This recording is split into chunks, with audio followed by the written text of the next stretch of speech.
Всем-всем здравствуйте! Меня зовут Татьяна, и я рада приветствовать всех, кто заглянул сегодня ко мне в гости. Сегодня будет видео о том, как прошла моя вязальная неделя. Несмотря на всю суету декабрьских дней, все-таки мне есть чем вам похвастаться. Я, конечно, в этом видео не покажу вам большое разнообразие своих работ. Я решила, что нужно заканчивать то, что сейчас есть на спицах. И когда закончился совместный проект, и были выполнены все обязательства, да, вот так вот, когда мы что-то выполняем, говорим, ой, ну все, теперь уже я свободен и могу уже спокойно творить дальше.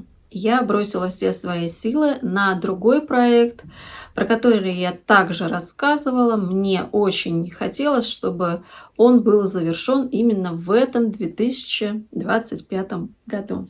Те, кто смотрит меня постоянно, сейчас сразу же узнают вот эту пасму. Я ее оставила одну, 3 я размотала, а одну я оставила специально для того, чтобы она вот была в своем первозданном виде, как я получила от одного замечательного человека, очень доброго, отзывчивого, от блогера Наташи Фадеенко.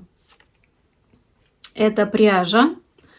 Вот, кстати, ее телеграм-канал, где Наташа показывает безумно красивую пряжу. Особенно, что творилось перед Новым годом, там это просто вот невероятные краски, а название, ну надо же так, Наташа подбирает картинки и названия к своей пряже. Это, конечно, супер. Это шнурок, это мериносовый шнурок. Здесь в составе 70% меринос и 30% ПА. Вот такой шнурочек. В 100 граммах 400... Да, все правильно я говорю. В 100 граммах 400 метров. Вот этот цвет называется, Наташа назвала «Врата времени». Мне так понравилась картинка, когда я смотрела как раз у Наташи в группе. Мне так понравилась эта картинка. И пряжа тоже очень красивая. И сразу же я начала думать, что бы я такое хотела связать. Однозначно я знала, что это будет джемпер. И я перемотала вот в такие клубочки. Я воспользовалась старым методом. У меня нет никаких зонтиков специальных приспособлений для того, чтобы перематывать пасмы. Потому что, скажу вам честно, но не так часто я работаю с подобной пряжей. А если честно, вот именно с такой, так вообще впервые. И я поставила 2 стула спинками друг к другу, как мне сама, в принципе, Наташа и подсказала. И очень быстро перемотала все в клубочки. Перематывать на моталке, опять, чтобы это была просто, да, там красивая бобинка, я не стала. Мне, в принципе, было так удобно. Я вот все время пользуюсь такими контейнерами, и мне очень удобно. И к этой пряже я еще добавила бобинную пряжу, которая у меня давно уже есть в моих закромах. Это Lanerossi Air называется пряжа. Здесь 80% ягненок и 20% ПА. По-моему, 1400 метров. Или 1400, или 1500 метров в 100 граммах. Такая вот ниточка, цвет бежевый. Я покупала 2 цвета, бежевый и бирюзовый.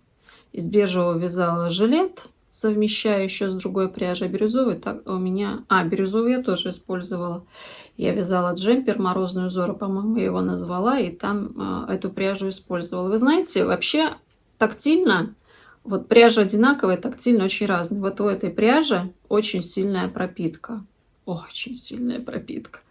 И это очень чувствуется на руках, но потом, после ВТО, она очень хорошо раскрывается. Ну, в общем, я сама, вдохновившись, просматривая свои старые работы, у меня был период в жизни, когда я очень много вязала жаккардом. Не просто очень много, у меня все изделия были с жаккардом. Снизу все изделия полностью. Вот так я была увлечена. И полистав все эти свои работы, я решила, что я буду вязать жаккард. И именно никакими круглыми кокетками, а включая его снизу. Но чтобы мне было не очень скучно, я еще придумала для себя связать это все регланом снизу. И вуаля, вот видите, даже я еще не сняла маркеры, и вуаля, джемпер готов. Вчера я его завершила и сразу постирала. Вот такой он получился интересный здесь снизу. Да? Вот такой он получился интересный. Этот джемпер с жаккардом по низу и на рукавах, и по низу изделия. И чтобы поддержать вот эту всю конструкцию, горловину я обработала точно так же. Ну, что я вам скажу? Знаете, сколько ушло у меня на этот джемпер? Конечно, я вам сегодня не покажу фотографий, потому что просто-напросто он только недавно высох, и у меня просто не было возможности его каким-то образом отфотографировать, чтобы это было не абы как, да, там забежал и сфотографировал. Вот, но он очень хорошо, он не укороченный, он нормальный, полноценный джемпер. Прекрасное все у меня тут получилось. Мне понравилась посадка. Как-то давно уже, наверное, от одной из известных блогеров я услышала, как она сказала, что... Ну, не буду говорить, как она сказала про реглан сверху. Она сказала, что реглан снизу – это наиболее правильная конструкция в плане того, как сидит на фигуре. Как-то мне вот это очень запомнилось. Но сказать, что я сразу бросилась вязать – нет. Потому что на тот период я очень много вязала регланом, когда я его изучала. Но я сейчас не вяжу реглан сверху. По той простой причине, что мне не очень нравится, как эти изделия сидят на мне. А регланом снизу я однажды вязала себе кофточку. Но мне кажется, что я даже не знала, что это так называется. У меня была кофточка розового цвета. Вот жалко, что у меня нет фотографий. Тогда это практически было невозможно. И мне вот так вот была по плечам, вот так вот круглая кокетка связана, очень красивая такая кофточка. Сама я тогда придумала. И уже только спустя время, достаточно длительное время, я потом уже вспомнила про эту кофту. Говорю, вот ведь реглан снизу я вязала, даже не знаю, что это есть. Ну а здесь я уже осознанно хотела связать реглан снизу. Здесь у меня такие регланные линии. Мне очень нравится, кстати, действительно, именно на мне. Мне понравилось, как смотрится эта конструкция. И я вам обязательно расскажу о том, как я этот джемпер вязала, включая основные видеофрагменты. Но это уже видео выйдет в новом году. Да, сейчас нам не до джемперов, я так думаю. Так вот, вы знаете, да, я начала. Сколько у меня ушло? Смотрите, я перемотала 3 пасмы. Вот что у меня осталось от 3 пасм. И взвесив вот эти вот клубочки, именно вот этой вот пряжи, да, у меня ушло 180 граммов. Представляете? Расход бомбический, шикарный. После ВТО я не снимаю маркеры, не просто так я их оставила, потому что мне еще нужно будет отснять видео, я поэтому и не снимаю. Посмотрите, да, вот так сейчас приближу. После ВТО пряжа такая, ну, она чуть-чуть как будто бы расползлась, разбухла. Конечно, это как меринос, когда стираешь, он такой вот весь как медуза расползается в воде. Вода слегка была голубоватого оттенка, то есть нет, ничего там плохого не случилось, но очень мягкий, воздушный. Я люблю вещи легкие, мягкие, воздушные. В этом джемпере у меня имитация бокового шва, вот она, и эту имитацию я перевела в регланные линии. Здесь, сюда и сюда. Но когда я буду вам уже рассказывать про этот джемпер, я вам все это подробно, конечно же, расскажу. Пряжа мне тоже очень понравилась. Этот шнурок, он легкий. Несмотря на то, что он такой объемный, но он легкий. И за счет своей легкости Он, конечно, не утяжеляет изделие, а дает ту нужную теплоту. Пряжа мне очень понравилась, за что огромная благодарность Наташе Фадеенко за то, что она позволила прикоснуться к такой красоте. И вы знаете, сейчас пора, предновогодняя пора, а это время волшебства, и у меня к вам, к моим зрителям такая маленькая-маленькая просьба. Мы с Наташей познакомились совсем недавно, и я просматриваю ее видео. Она снимает большие влоговые видео. И она сказала, что у нее есть такая маленькая мечта, чтобы цифра на ее канале стала 10 тысяч. Ей там не хватает, но совсем-совсем вот чуть-чуть. И ведь никого из нас абсолютно не обязывает ни к чему, если мы просто подпишемся на канал, но сделаем хорошему, доброму человеку приятно. Если вам не сложно, сделайте такую радость для Наташи в эти предновогодние чудесные дни. Ведь когда мы дарим добро другим, нам это добро обязательно вернется. Ну что, вот это изделие я вязала практически на протяжении всей недели. И кроме этого, я еще на этой неделе, ближе к концу недели, получила посылку. Это необыкновенная посылка, которую я жду и ждала уже долгое время. Но, впрочем, давайте я вам все это покажу. Ставлю сейчас видеофрагмент, как раз когда я эту посылку получила. Сегодня я сходила на пункт Озон и забрала коробочку. Здесь очень ценный груз. Те, кто смотрит меня постоянно, я думаю, что вы знаете, что на свой день рождения я получила подарок от своей вязальной подруги Ирины Брандт. И когда я увидела пряжу, которую мне прислала Ира, у меня сразу появилась идея. И я думаю, что каждый из рукодельниц меня понимает. Бывает такое, что пряжу получаешь и думаешь, чтобы из нее связать, идея не появляется сразу. А иногда идея выстреливает моментально, и ты знаешь, что ты хочешь. Но моя идея не увенчалась стопроцентным успехом, потому что пряжи элементарно не хватило. А была проделана большая работа. И, конечно, мне было жаль просто ее оставлять незаконченной. Я подбирала пряжу, можно было бы связать, такой бы получился а-ля капучино, белая молочная пенка сверху, снизу кофейная. Но это не совсем то, что мне хотелось. Все-таки мне хотелось, чтобы мой жакет был связан полностью из белой пряжи. И здесь или Его Величество случай, или космос, я не знаю. Но мне первое, что пришло на мысль, как говорили наши предки, не имей 100 рублей, а имей 100 друзей. Я очень рада, что когда-то я познакомилась с рукодельницей, с вязальщицей, с Людой Прижевской. Мы стали общаться, подружились, у нас образовалась своя компания.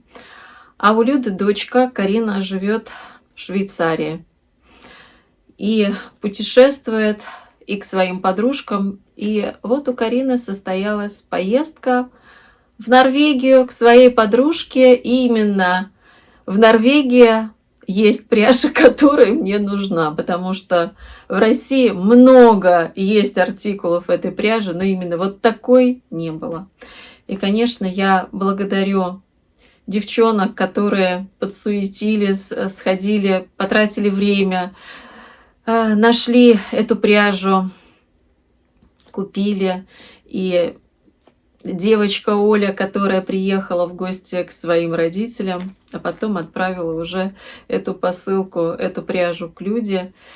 И вот теперь эта пряжа приехала ко мне. Это значит, что совсем скоро я продолжу свой проект и думаю, что совсем скоро его закончу. Ну что, давайте откроем. Эта посылочка приехала ко мне перед самым Новым годом. И, конечно, Люда мне тут небольшие подарочки положила.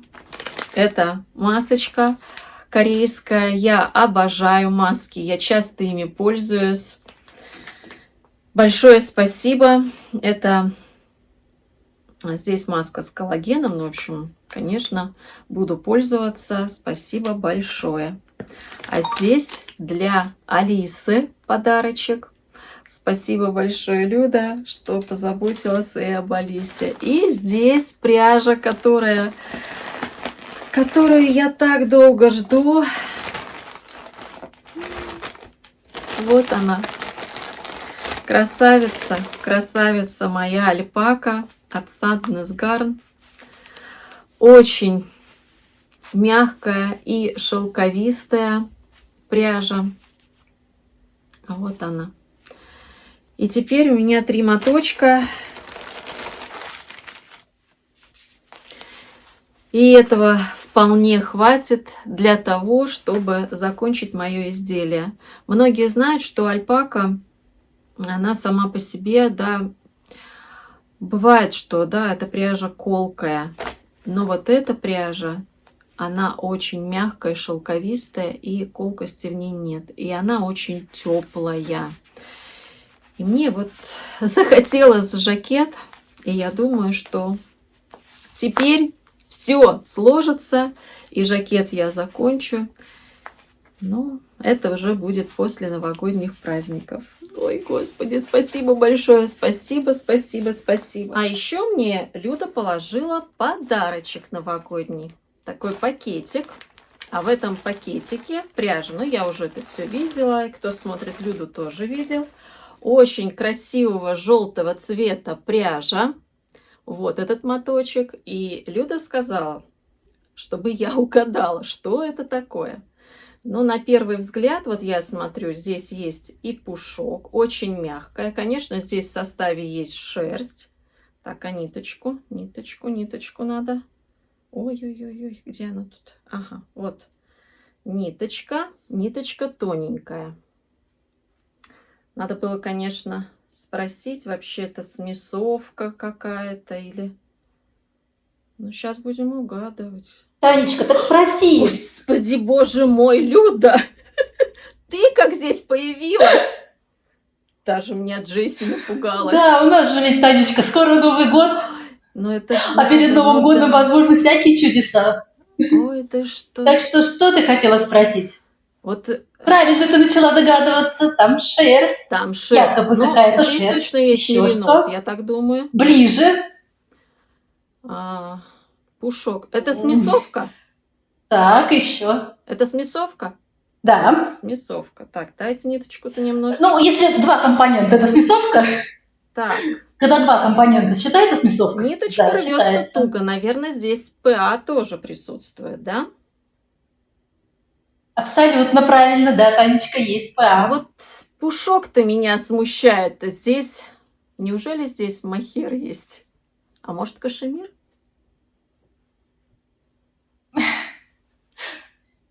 Слишком ты хорошо думаешь об этой смесовочке.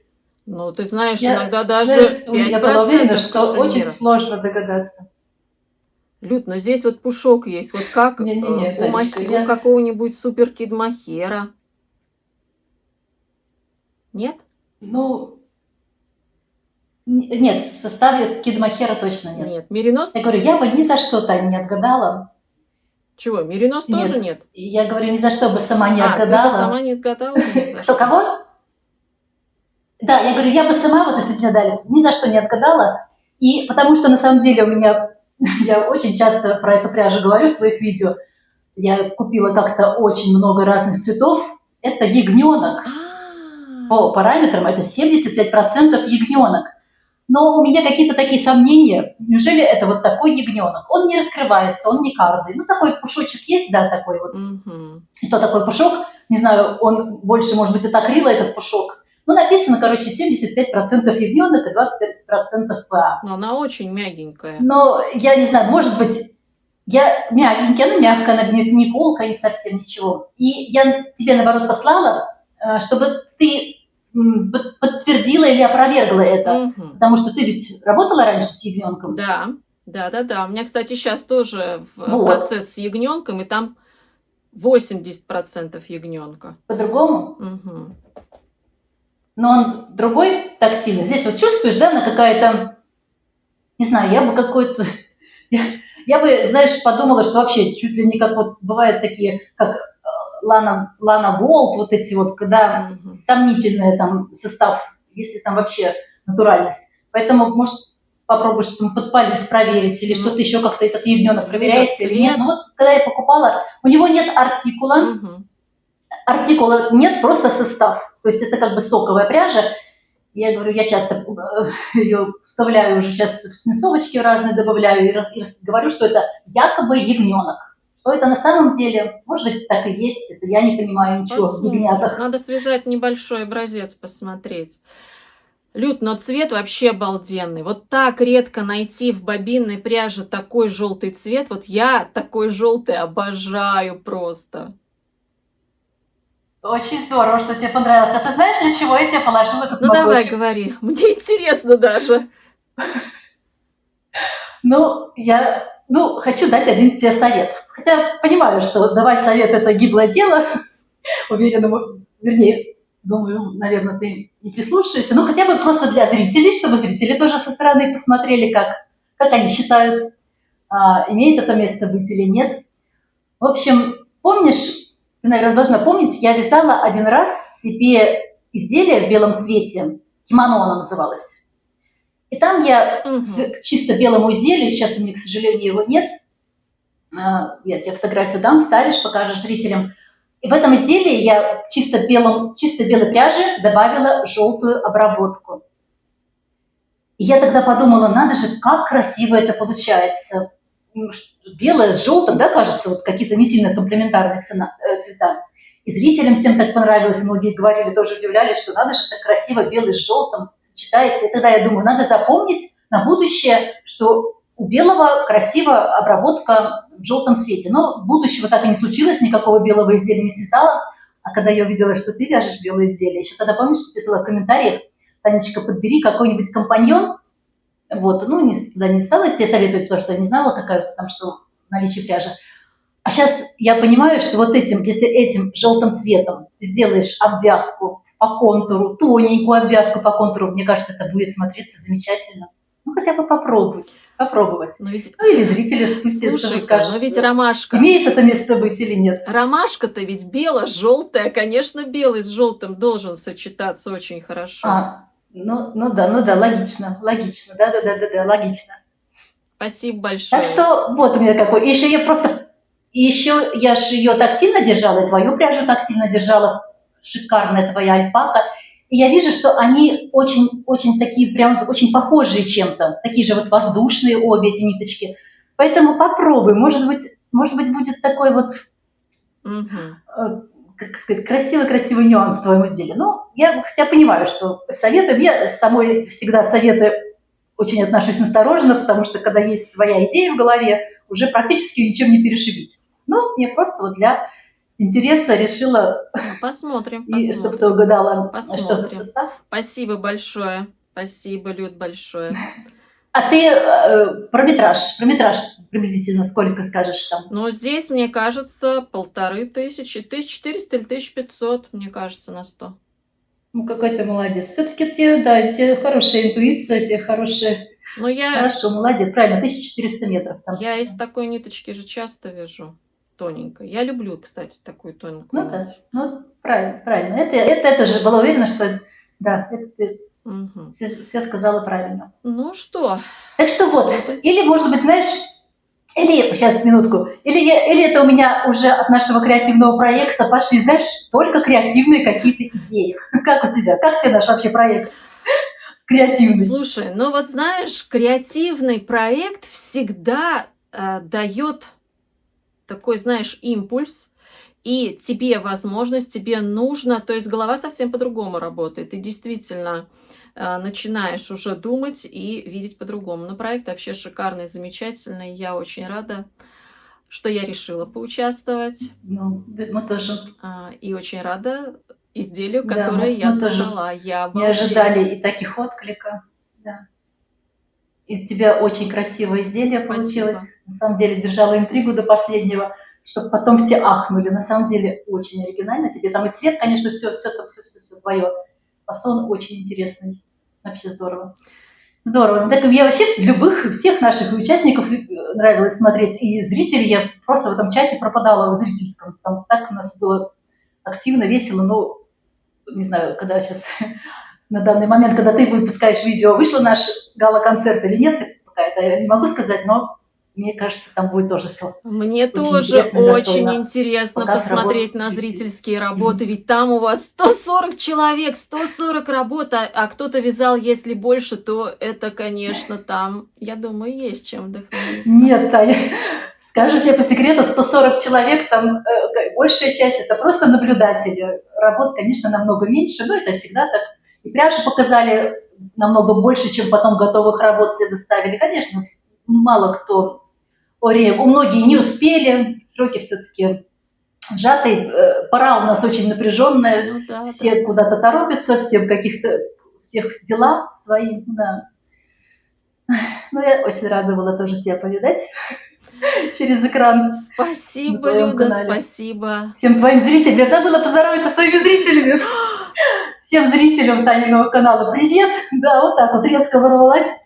Ну ничего, я думаю. Ну ладно, спасибо тебе большое. Зато попрощаюсь. Спасибо. Ну ладно, всем зрителям пока. Да. Давай. Все, Танечка, Пока-пока. пока. Да, друзья, чудеса случаются. Нужно в это обязательно верить. Да, это можно назвать и бумерангом добра, как я уже сказала, что мы сеем в этот мир, то мы и получаем. Но когда я вчера завершила свой большой проект, думаю, что же мне начать вязать или продолжить вязать. И тут я вспомнила про свой процесс, который я забросила со всеми этими делами креативными. Я, честно сказать, про него даже забыла. Да? Вот этот шарфик или палантин, который я вяжу крючком. Это мохер с люрексом. Сейчас попробую поймать. Вот он поблескивает. Очень красивого нежного голубого цвета. И я решила, что вот у меня осталось. Я буду довязывать. О, как красиво на желтом фоне.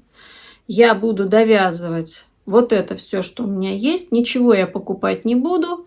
Я его отпарю и уже вот в том формате, какой он есть, скорее всего, просто, да, вот буду носить его как шарфик. Как раз у меня есть и шапочка подходящая. То есть и к этой шапочке у меня будет не один шарфик, а целых два. И я думаю, что за воскресенье я как раз вот этот вот проект свой и закончу. Вообще, на самом деле, я хотела начать еще один вязать шарфик. Мне нужен еще один комплект. Дело в том, что я купила себе шубку. Почему вот эти все такие у меня стенания по поводу комплектов, почему у меня так много появляется аксессуаров, я никак не могу подобрать к ней именно тот аксессуар, который будет подходить. Она такого бежево-серого цвета оттенка, светлая. Я вспомнила про свой комплект, который я вязала, такой серебристый, и мне казалось, что он очень хорошо подойдет. Ничего подобного. Это все сливается, и мне не понравилось, как смотрится. Вот этот голубой, он смотрится неплохо, но мне кажется, что будет хорошо смотреться именно теплые оттенки. Я как-то надела свой бежевый шарфик, у меня есть, который я вязала к берету своему из пуха норки. И вот этот вот шарфик, я как-то его надела, и очень он хорошо вписался. Поэтому я думаю, что вот этот холодный цвет будет хорошо смотреться с теплым оттенком. И пряжа, которая у меня есть, поэма кашмира. Вот я из этой пряжи, там как раз такие теплые оттенки. И я вот свяжу шарфик, а шапку я, наверное, свяжу бежевую. Добавлю туда блестинки какие-нибудь. Вот это у меня задумка номер один. Конечно, у меня задумок очень много. И как уж позволят эти каникулы, если позволит вязать очень много, то, может быть, да, и будут как горячие пирожки выходить мои изделия. Хотя сейчас тут скажут: Татьяна, у вас и так как горячие пирожки выходят, где очень часто в комментариях пишут про мою скорость вязания. Да, так бывает. Даже моя мама очень часто меня называет: ты моя вязальная машина. Некоторые даже сомневаются, что это я свои работы показываю. Но это вообще, я считаю, глупость. Зачем мне показывать чужие работы? Для чего? Нет у меня ни 7 гномиков, нет у меня никаких помощников. Есть только вот эти пальчики и большое желание вязать, большое желание творить, создавать и вдохновлять. Я с вами еще пока не прощаюсь в этом году, а говорю вам только до свидания. Я планирую выпустить еще одно видео. Уже вот оно будет как раз заключительное видео 2025. И я надеюсь на скорую встречу с вами, мои дорогие. Ну а сегодня я говорю вам всего доброго, до новых встреч. Пока-пока.